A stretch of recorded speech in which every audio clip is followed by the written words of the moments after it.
तीन राज्यात मिळालेला तुम्ही स्वतः प्रचाराला गेलेला ही अपेक्षा होती काय का?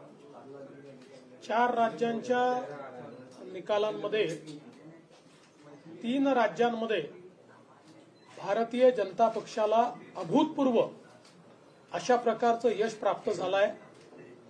हे यश जनतेचा मोदीजींवरचा विश्वास, या विश्वासाचं हे यश आहे।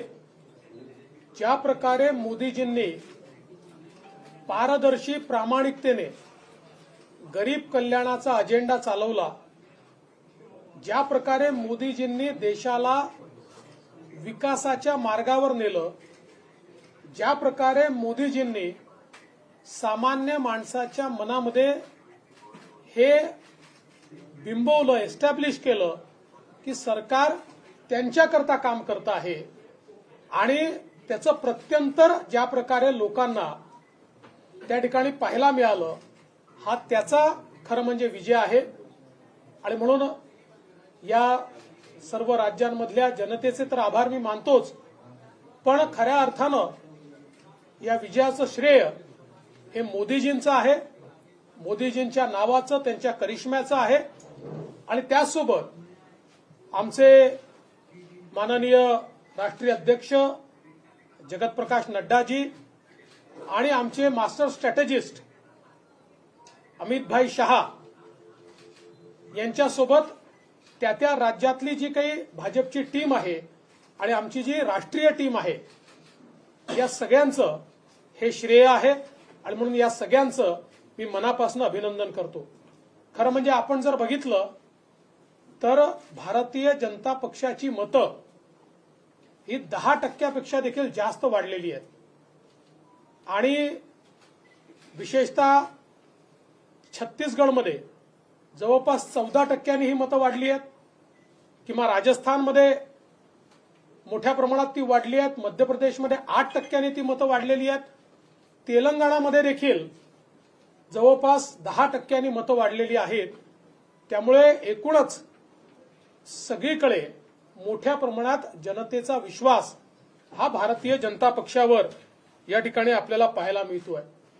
आणि आपण जर आताचे कल बघितले तर साधारणपणे 639 पैकी 339 जागा भारतीय जनता पार्टी जिंकते, म्हणजे 50% पेक्षा जास्त जागा या 4 राज्यांमध्ये मिळून या भारतीय जनता पक्षाला मिळत आहेत। खरं म्हणजे अभूतपूर्व असा निकाल आहे आणि हा निकाल एक प्रकारे जनतेच्या मनामध्ये काय आहे याची नांदी आहे। लोकसभेमध्ये जो अभूतपूर्व विजय भारतीय जनता पक्षाला मिळणार आहे आणि एनडीएला मिळणार आहे त्याची ही नांदी आहे। आणि यातनं एक गोष्ट स्पष्ट झाली आहे, जी इंडी आघाडी तयार झाली होती त्या इंडी आघाडीला लोकांनी नाकारलेलं आहे। राहुल गांधींनी जो अजेंडा चालवला होता त्या अजेंड्यालाही लोकांनी नाकारलंय। लोकांच्या मनामध्ये केवळ मोदीजी आहेत। आता मला पूर्ण कल्पना आहे की याच्यानंतर इंडिया आघाडीची बैठक होईल आणि त्या बैठकीमध्ये या पराभवाचं खापर हे ईव्हीएमवर फोडलं जाईल याची मला पूर्ण खात्री आहे। पण त्यांनी कोणावरही खापर फोडलं तरी देखील जनता ही मोदीजींच्याच पाठीशी आहे। मला हे देखील नमूद केलं पाहिजे की हीच परिस्थिती महाराष्ट्रात देखील आहे। महाराष्ट्रामध्ये नुकत्याच ग्रामपंचायतीच्या निवडणुकीमध्ये आपण बघितलं 2/3 ग्रामपंचायती आमच्या महायुतीने जिंकल्या आणि लोकसभेमध्ये देखील तेच आपल्याला पाहायला मिळणार आहे। कारण जो विकास आणि विश्वास मोदीजींनी तयार केलाय, डबल इंजिनच्या सरकारने तयार केलाय, त्याच्या आधारावर मला विश्वास आहे की पुन्हा एकदा महाराष्ट्रात आणि देशात भारतीय जनता पार्टीच आपल्याला पाहायला मिळेल। आज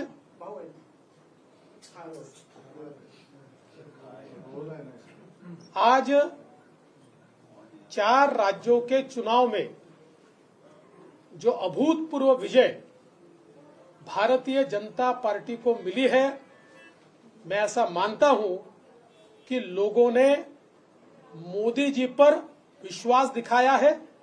ये मोदी जी के ऊपर लोगों के विश्वास की जीत है। जिस प्रकार से प्रधानमंत्री मोदी जी ने एक पारदर्शी प्रामाणिकता से गरीब कल्याण का एजेंडा इस देश में चलाया, उसके विश्वास की ये जीत है। जिस प्रकार से भारत के विकास को लोगों ने उसका अनुभव किया, उसकी अनुभूति ली, उसका ये विजय है।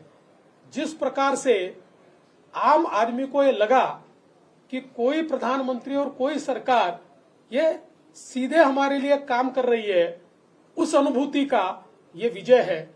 और मैं ऐसा मानता हूं कि हमारे 4 राज्यों की जनता, विशेष रूप से जिन 3 राज्यों में हमको विजय मिला है, उसकी जनता का तो ये श्रेय है ही, लेकिन मैं ऐसा मानता हूं कि इसका पूरा श्रेय ये प्रधानमंत्री मोदी जी को है। उनके ऊपर जो विश्वास है उसको ये श्रेय है। और साथ साथ हमारे राष्ट्रीय अध्यक्ष जगत प्रकाश नड्डा जी और हमारे मास्टर स्ट्रेटेजिस्ट और देश के गृह मंत्री अमित भाई शाह, इनको भी यह श्रेय जाता है। और मैं ऐसा मानता हूं कि राज्यों की बीजेपी के जो यूनिट्स है और हमारा जो केंद्रीय पूरा नेतृत्व है, इनका ये श्रेय है कि जिसके कारण एक अभूतपूर्व जीत हमको मिली है। इस जीत का हम जब विश्लेषण करते हैं तो ध्यान में आता है कि बीजेपी के वोट्स ये 10% से भी ज्यादा यहां पर एवरेज में बढ़े हैं। जहां एक और छत्तीसगढ़ में 14% वोटों की बढ़ोतरी हमको दिखाई पड़ती है, वही मध्य प्रदेश में भी 8% वोट बढ़े हैं और तेलंगाना में भी तकरीबन 10% वोटों में इजाफा हमको दिखाई देता है। तो कुल मिलाकर लोगों ने भारतीय जनता पार्टी पर बहुत बड़ा विश्वास दिखाया है। अभी इन 4 राज्यों में कुल मिलाकर जो 639 सीटें थी, उनमें से 339 सीटें यानी 50% से भी ज्यादा सीटें भारतीय जनता पार्टी जीत रही है। तो एक डिसाइसिव विन, एक डिसाइसिव मैंडेट ये भारतीय जनता पार्टी को मिला है, ऐसा मैं मानता हूं।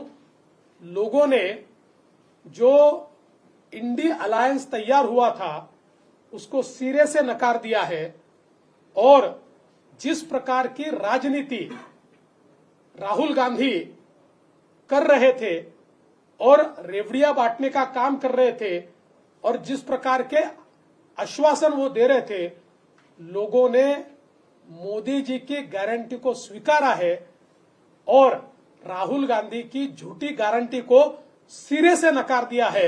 ये इसमें से ध्यान में आता है। अब मुझे पूरा विश्वास है कि इंडिया अलायंस की जब बैठक होगी तो इस पराजय के लिए ईवीएम को जिम्मेदार ठहराया जाएगा। मुझे ऐसा लगता है कि ईवीएम को जिम्मेदार ठहराने की जगह अगर आत्मावलोकन वो लोग करेंगे तो उनके ध्यान में आएगा कि ये जीत केवल पारदर्शी प्रामाणिकता की मोदी जी के नेतृत्व की जीत है। देवेंद्र जी, 4 राज्यों में जो चुनाव हुआ, कहीं पे भी मुख्यमंत्री का चेहरा नहीं था, तो क्या लग रहा है कि चारों राज्यों में नरेंद्र मोदी चेहरा थे, इस पे लोगों ने वोटिंग की। और आपने कुछ समय पहले कहा था कि महिलाएं डिसाइडिंग फैक्टर रहेंगी, तो कितना लग रहा है, आपने हर राज्यों में जाकर प्रचार किया था, तो महिलाएं कितनी डिसाइडिंग फैक्टर थी? और मुख्यमंत्री का चेहरा न होने के बाद क्या मोदी जी को चेहरा थे कि वोटिंग की गई? भारतीय जनता पार्टी का ब्रांड ही मोदी जी है और मोदी जी ने जिस प्रकार का विश्वास तैयार किया है, उस विश्वास को वोटों में तब्दील करने का काम इन चुनाव में हुआ है। इसलिए मैं ये मानता हूं कि निश्चित रूप से लोगों ने मोदी जी की ओर देखकर भारतीय जनता पार्टी को वोट दिया है और आगे भी लोग मोदी जी की ओर देखकर ही भारतीय जनता पार्टी को वोट देते हैं।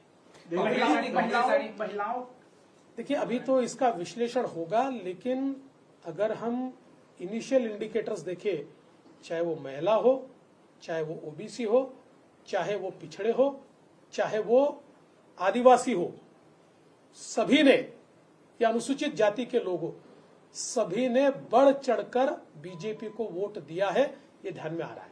काँग्रेसने पनवतीचा एक ट्रेंड सुरू केला शेवटच्या टप्प्यामध्ये, त्याच्यावर काय म्हणते?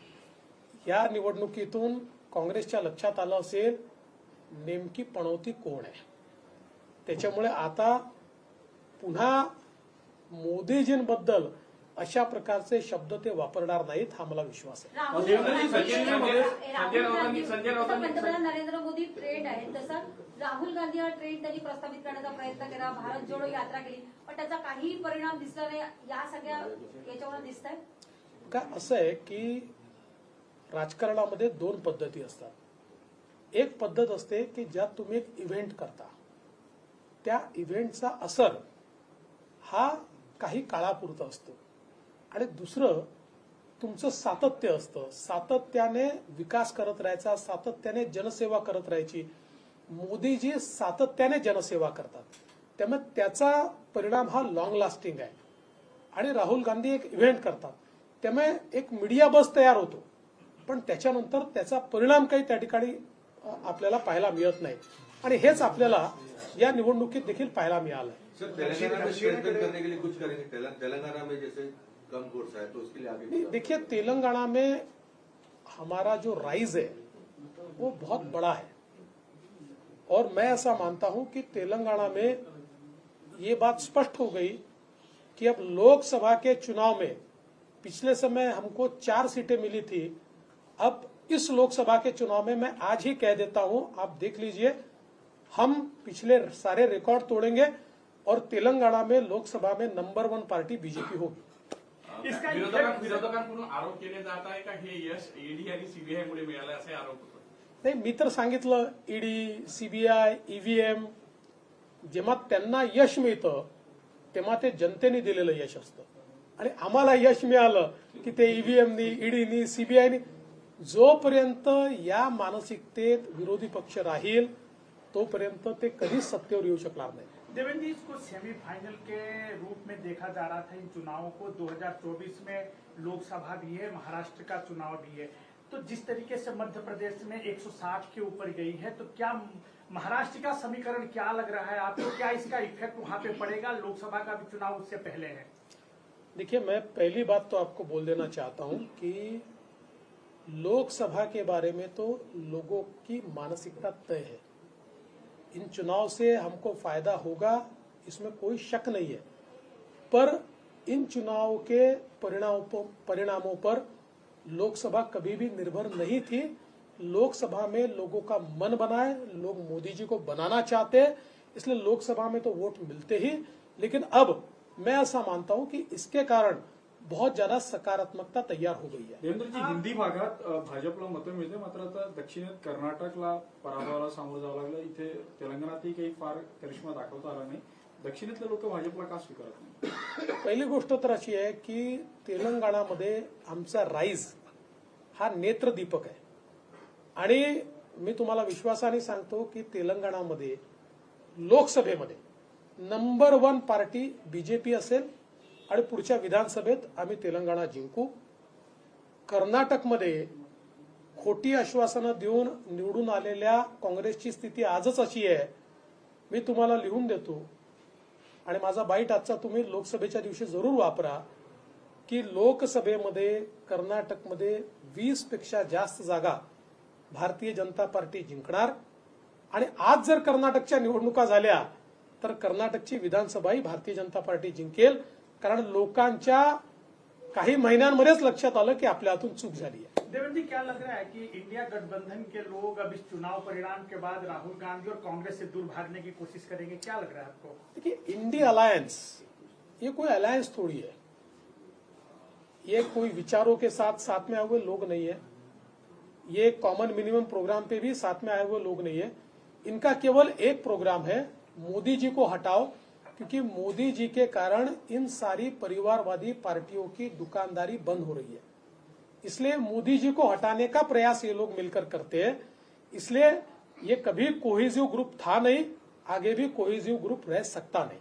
एक एसआईटी, सीआईडी और ईडी का डर दिखाकर आप चुनाव जीते, ऐसा भी विरोधियों का कहना है, क्या बताएं? नहीं, अभी ईवीएम की बात नहीं की है, उसके बाद फिर जवाब देता हूं. अभी ईवीएम की भी तो बात करने दीजिए ना उनको. सगळ्यावरनं काँग्रेसमध्ये लिडिंग नाही आहे सध्या कोणीही नेता ज्याच्यावरती काँग्रेस मागू शकेल आणि स्थानिक जनतेचे राजकारण आहे कुरघोडी आहे त्याचा हा सगळा परिणाम आहे. तर तुम्ही आत्मचिंतनाचा सल्ला द्याल का? कारण की भाजप कुठे हरली तर ते आत्मचिंतनाचा सल्ला देतात. हो, ते त्यांच्याच पक्षातल्या लोकांचा सल्ला ऐकायला तयार नाही तर माझा सल्ला काय ऐकणार आहे? देवेंद्र जी, सभी एग्जिट पोल छत्तीसगढ़ के संबंध में बता रहे थे कि वहाँ पे कांग्रेस रिटेन करेगी. क्या स्ट्रेटेजी थी? आप भी रायपुर और तमाम जगहों पे गए थे प्रचार के लिए, कैसे वहाँ पे बीजेपी ने अचानक बढ़त बनाई? नहीं, मुझे ये लगता है कि मोदी जी पर छत्तीसगढ़ में बहुत विश्वास लोगों के मन में था. आप देखिए, पिछले समय भी छत्तीसगढ़ जब हम हारे और तुरंत लोकसभा का चुनाव हुआ तो छत्तीसगढ़ फिर मोदी जी के साथ आया. और इन 5 वर्षों में बघेल जी ने और उनकी सरकार ने जिस प्रकार का भ्रष्टाचार किया, फिर वो महादेव ऐप का घोटाला हो या अलग अलग प्रकार के गोबर का भी घोटाला वहां पर हुआ है. तो इन सब घोटालों के चलते लोगों के मन में ये भावना थी कि नहीं, हम तो मोदी जी के साथ जाएंगे. और मैं विशेष रूप से कहना चाहता हूं कि छत्तीसगढ़ में आदिवासी और ओबीसी ये बढ़ चढ़कर बीजेपी के साथ आए. वडेट्टीवारांनी म्हटलेलं की जे मध्य प्रदेशमध्ये तुम्ही लाडकी बहीण योजना आणली होती त्यातून जे 16,000 रुपये प्रत्येक महिलांना दिले आणि या सगळ्या निवडणुकीत मोठ्या प्रमाणात पैशाचा वापर भाजपने केला तर त्यामुळे हे सगळे यश मिळाले. असं आहे की वडेट्टीवार विरोधी पक्ष नेते आहेत, त्यांचा दारुण पराभव झालेला आहे. बुडत्याला काडीचा सहारा म्हणतात तसं त्यांना काहीतरी या ठिकाणी सांगावं लागेल. खरं म्हणजे छत्तीसगडमध्ये आम्ही जिंकलो, तिथे तर आम्ही सत्तेत नव्हतो, तिथे तर आमची कुठली योजना नव्हती. या ज्या काही सगळ्या योजना आहेत या योजनांपेक्षाही मोदीजींच्या ज्या योजना आहेत त्या परमनंट योजनांचा जो परिणाम आहे त्या परिणामांमुळे आम्ही जिंकतो. बावनकुळेजी पण इथे आहेत. महाराष्ट्रासाठी आता विधानसभा आणि लोकसभेचं टार्गेट आपण वाढवलंय का जागांचं? असं आहे की पक्षाध्यक्षांचं काम असतं की एक टार्गेट ठरवलं पाहिजे, तसं त्यांनी टार्गेट ठरवलंय आणि पक्षाध्यक्ष सांगतील ते टार्गेट अचीव करण्याचा प्रयत्न आम्ही सगळे मिळून करू. थँक्यू.